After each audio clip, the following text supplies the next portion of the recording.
Hey, what's going on? It's your boy BT, and I came here to talk some boxing with the thousands of True School Sports subscribers. What's going on, guys? Now, Errol Spence Jr. has a fight coming up really soon. He'll be taking on Leonard Bundu on August 21st at the Coney Island Amphitheater. That'll be a PBC fight, I believe, on a Sunday, I'm going to say. It was on I don't even know. It's August 21st. But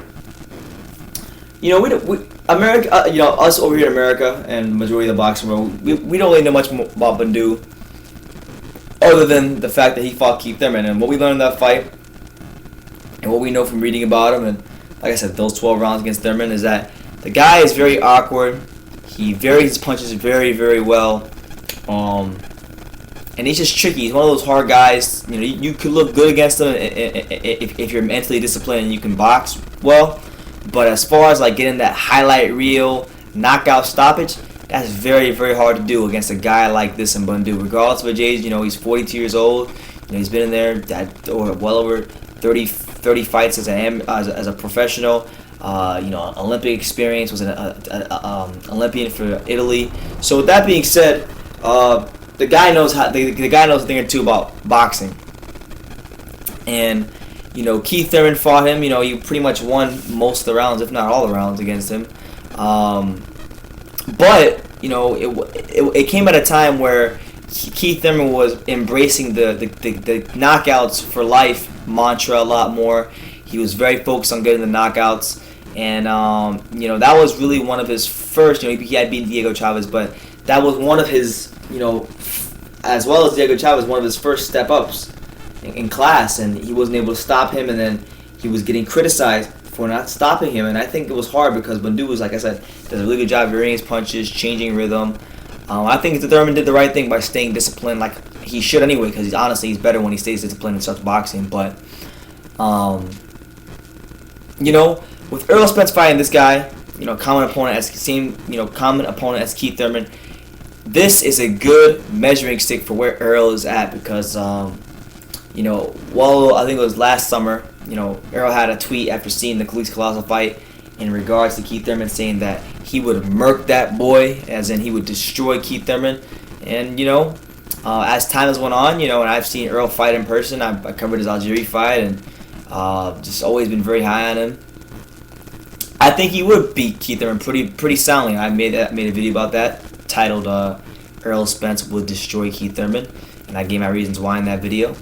A stoppage win for Errol Spence over Bundu, I think, speaks a lot. Regardless if Bundu is 52 or 42, regardless if he's a journeyman, he's still a guy that nobody's ever stopped. He's still a guy that is very awkward, who like I said, changes tempos, changes rhythm very well. And when you have guys with his level of experience, regardless if they have the athletic gifts of an Errol Spence, those guys, when you do knock them out, that gives credence to you and how good you are as a fighter. That gives you validity. And this is another fight for Errol. He had the Algeria fight, which I thought was good for his development. Looked very, very good in that fight. Knocked him out in the 5th round. Now he's fighting Bundu. If he's able to win this fight, I know he'll be in line for IBF title shot coming soon. So hopefully he can get that Kell Brook fight, because that's a fight I would love to see. I think Errol stands a great chance in that one.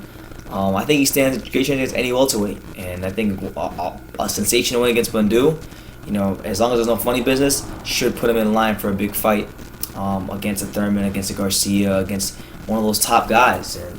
And I think, like I said, I'm very high on the guy. The only fighter I really believe can beat Errol Spence is not even at 147, and that guy is Terrence Crawford. So with that being said, and even in that fight, I really don't feel too safe in saying that. I just think Terrence is that versatile and that good to go up and win and beat a bigger guy like an Errol Spence. So yeah, man, I think this would be a lot for his career. It could also, if he does go on to have a good performance against Bundu, it could also trigger maybe some ducking from Keith Thurman, some ducking from Kell Brook, and he might get relegated to fighting mandatory type guys. So we'll see how it shakes out. I think it's very important for him to get this knockout. Oh snap! I even forgot to read his quotes. Here's what he said about this. Actually, he said, I quote, "He's very crafty. Sometimes he switches from left hand to right hand, and he varies his punches too. He's been in a lot of fights and has a lot of good tools, so I can't overlook him. And if I overlook him and end up not looking good or losing or whatever, then I'm not going to be fighting for the IBF title. I take it one fight at a time. I'll fight Bundu, then I'll worry about the IBF. In the IBF, they're real good at enforcing the rules, so I'm not worried about all that at all. So just one fight at a time. I'm a rising star, and I want to look spectacular against him and get a knockout. The main goal is to win. That's what I'm looking for. If I'm not going to look for the knockout, if I can get the knockout, if it doesn't just come naturally, then I'll take the win. But that's the main goal overall, is to win. So there you have it. He's very, very, very focused. I think good point by Errol. The IBF is probably the best sanctioning body at enforcing their mandatories. So I think he's going to get his Kell Brook title shot if he's able to win this fight. And good measuring stick, and I think it means a lot to his career if he can stop Bundu. But you guys let me know what you think. What do you think an Errol Spence stoppage win over Leonard Bundu, a guy who was very awkward and Keith Thurman and couldn't get out of there? Does that make you believe that Errol would have a really good chance of beating Keith Thurman? Leave your comments down below.